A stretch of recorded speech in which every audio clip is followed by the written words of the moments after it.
Maybe movies.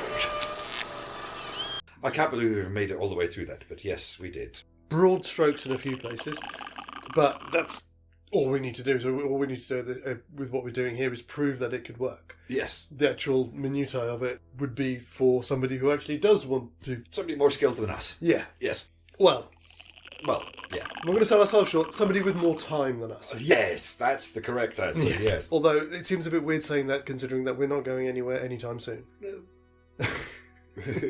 All we can do is fill up our time with watching lots of stuff on YouTube. See, that's the weird thing. Of all the things that we still have here in Delirium, we have YouTube. The TV works. It's the only thing that does, but it works. Which is a good thing, because it means that we can give a shout out to one of our old friends, and one of our earliest supporters, and still a supporter, and hope you're doing alright, buddy. So this is for Esmaniac.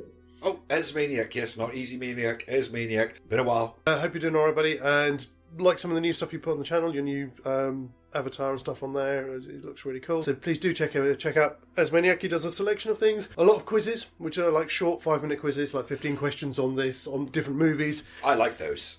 I do like those. They keep me on my toes. They're not all the usual questions. They're not. And the weird thing is, and again, we are friends, but this isn't something that we've ever talked about. And there's been a number of times where he'll put up a quiz for a film that normally that we're just about to do. Or have just done. Yeah, it's like he put up a quiz for Falling Down. Oh, I missed that one. Yeah. I saw the one for Fright Night. No, it was about 2-3 weeks ago he put up one for Falling Down. Oh, God. Before we'd done our first one of these. Are you stealing our notes? Do you have a secret conduit into the Delirium?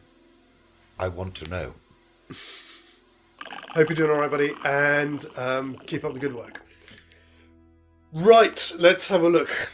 So, we are doing Falling Game, which is going to be Falling Down, with the cast of Falling Down, but with the added bonus of CRS, who I think we decided in the pitch meeting have been hired by Notech, who is the company that D-Fens works for. Yes. To vet certain stuff for an upcoming top secret missile development program. Yes. Now here, I've been giving this a little bit of thought. Now I don't know if I'm on the ball here, so hear me out and just tell me what you think. It's like we said, the idea is that CRS is performing some sort of loyalty test or, quality test of people who are being considered for the defence contract. Mm-hmm.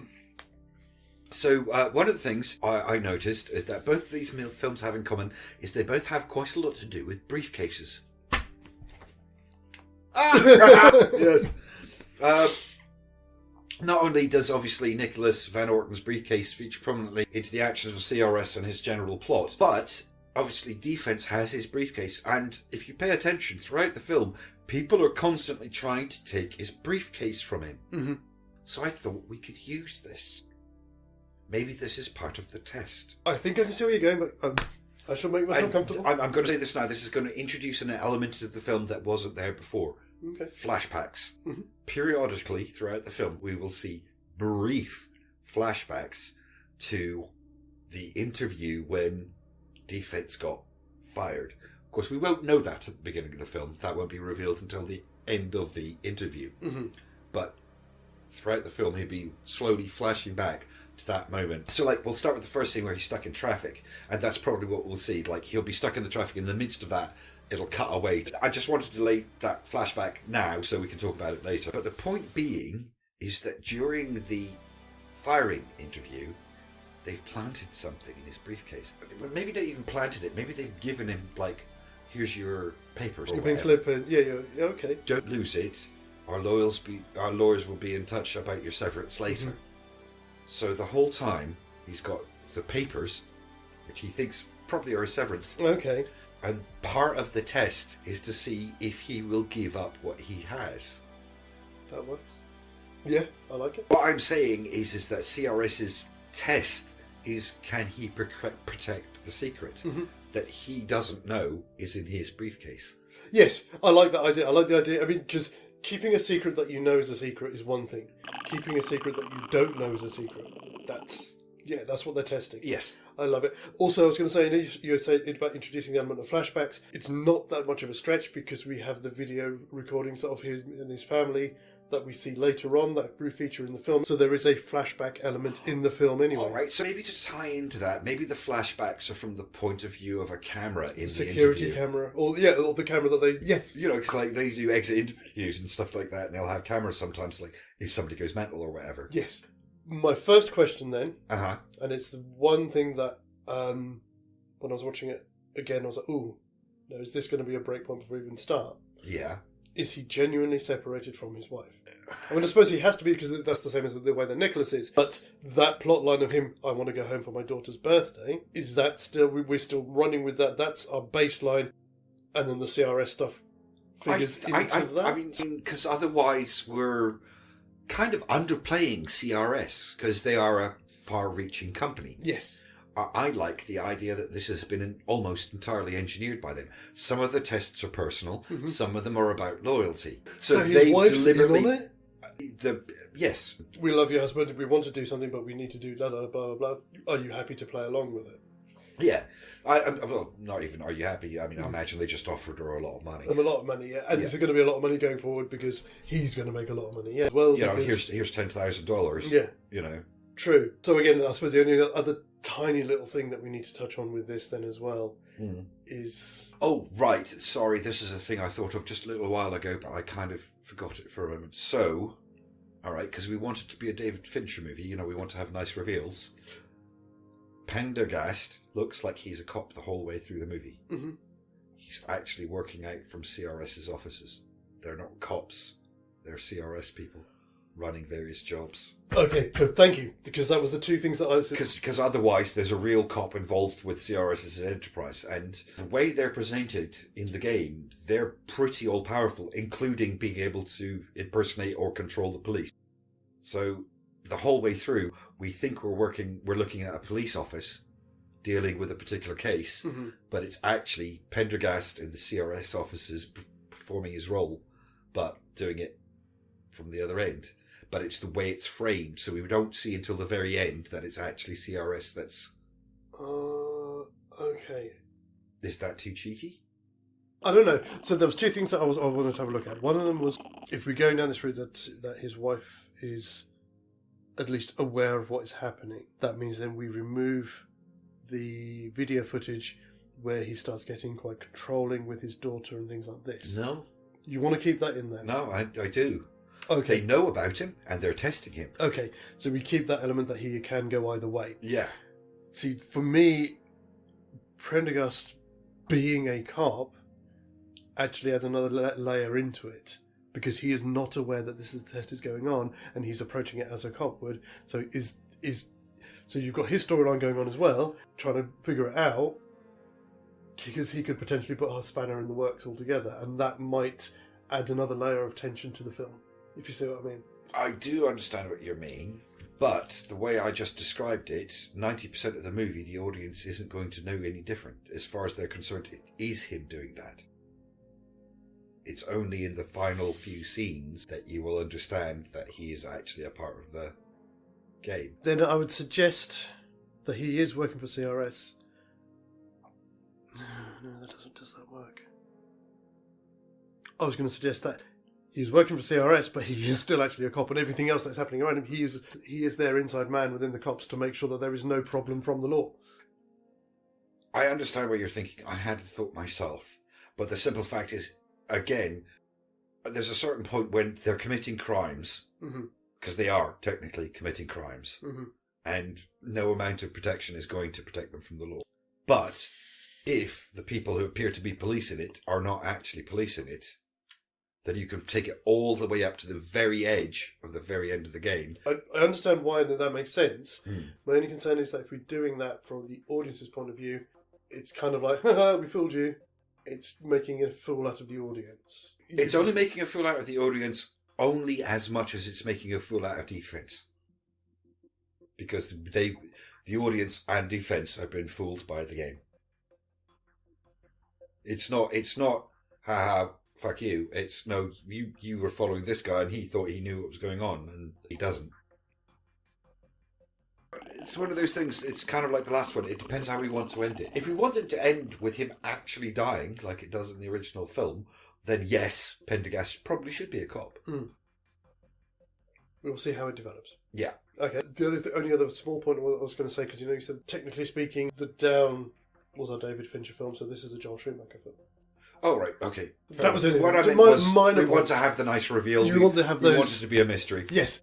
That took a little bit longer than we thought, but now we are actually going to start. Yeah. But thankfully, Act 1 is quite short. So... Yes, it is. So all of that bit at the beginning when he's on the thing, so that entire roadblock has probably been arranged by... Oh, absolutely. CRS. Guys doing coke in the car behind him, in the convertible, and all that kind of thing. It's been specifically designed to outpay the living hell out of him. So when we get the big reveal at the end, we could even throw in stuff like, you see that they've set up kind of heaters underneath the bridge just to ramp the temperature up even more. That would be brilliant. Like, cut away to a reveal like the heat lamps on the underside of the bridge or something like that. It's fantastic. I didn't even put, is the fly working for CRS?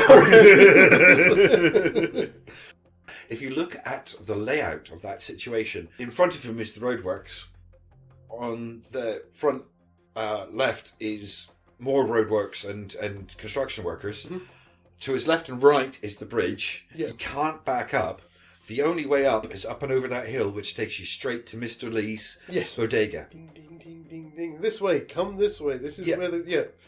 So that bit, again, I suppose, is going to play out as normal. He'll go, he'll try and make the phone call, doesn't say anything when Beth answers. Yeah. Goes to the bodega. So all of this, I think, the majority of this opening bit is going to play through as normal. Yeah. Do we lose, though, the scene with... I don't suppose Prendergast would be there, because he was in the traffic, wasn't he? He was in the traffic, and of course he is, because he was planted there. Also, it's his last day. He works for CRS, but it's still his last day. Okay. Still have it all be a part of his story. I like that, though, because I suppose in this respect, we kind of replace Christine with Prendergast. Yeah, pretty much. And so things like the traffic cop, when they come to move his car... Yeah, might actually be, a real traffic cop. A real traffic cop, but Prendergast's job is to make sure that once he's moved on, the traffic has to move. Mm-hmm. Got to make the scenario real. Fantastic. And that, of course, leads us to the attempted phone call to Beth and a trip into Mr. Lee or Yee. I'm never quite sure if it's Lee. Lee. It is Lee. Mr. Lee's bodega, and an attempt to buy a Coke at a reasonable price. Presumably, Mr. Yee either works for CRS or has been paid by CRS. There's like, this is going to happen, you just do this and we'll pay for all the damages. So that scene I think is going to play out all the same. Yeah. We run pretty much through... And then, of course, he wanders out into gangland. Mm-hmm. And of course, at this point, he's being watched. Again, it's one of those things that at the end, we might want to show CRS tracking him through the CCTV of the city, where they've hacked into various camera feeds to follow him. I mean, I was going to say as well, you could do things like... travel news choppers. They could be a CRS news chopper. Ooh. Well, that's a nice one. Yeah. That's a nice touch, yeah.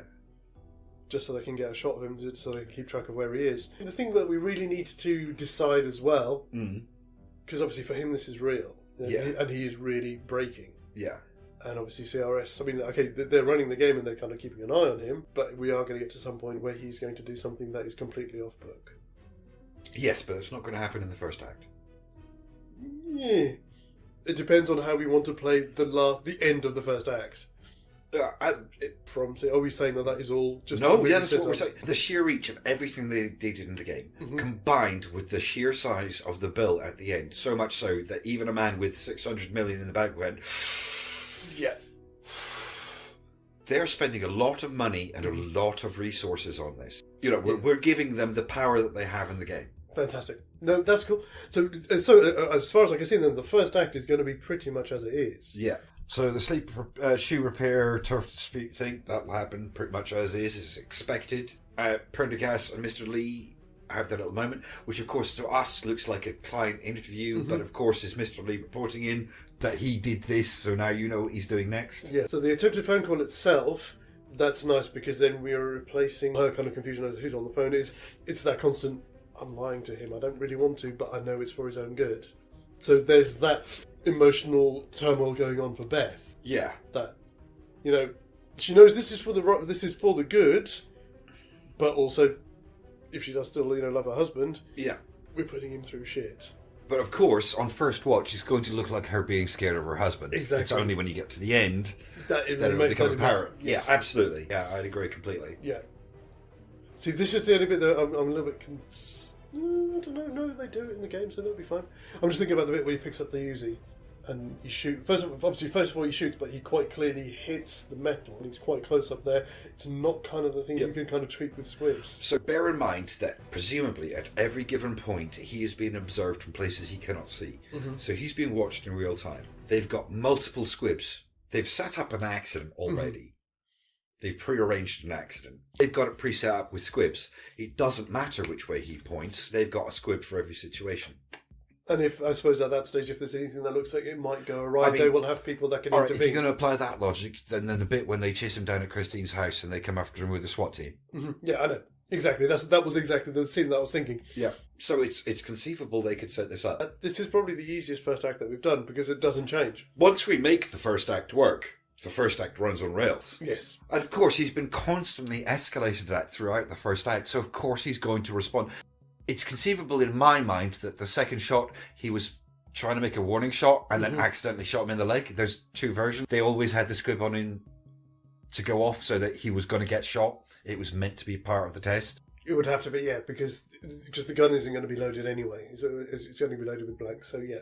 So they've presumably set up the entire crash site with a bunch of different squibs, and they fire off different ones depending on what he's doing. Interestingly enough, it was a note that I made for the last one. They obviously, do go into a lot of detail because right at the end, when him and Connie meet up again at the end, the squib's not only in the front; they've put rear squibs in as well. Yes, which you never actually see that angle in the film. No, so they've obviously thought that far ahead. So yes, that works. Yeah, covered every angle. It seemed like the guy said, if you didn't jump, I was supposed to push you. Yeah. Okay, so that's fine. So we've got to the end of Act 1, that is cool. So he goes through, he grabs the bag of guns. CRS is giving this guy the worst day of his freaking life. Yeah, because their guys would have been... I'm just thinking about the scene with the two gangers in the park. End of Act 1. We're getting there. Yes, so, fantastic. We will be back on Wednesday with Act 2 when we... I could really go for a burger right now. So could I. Or do you want breakfast? Ooh, breakfast. Unless they've stopped serving breakfast. Yeah. Please do come back and join us on Wednesday for Act 2 of Falling Game. Until then, have a great weekend. Bye-bye for now. As always, guys, TTFN.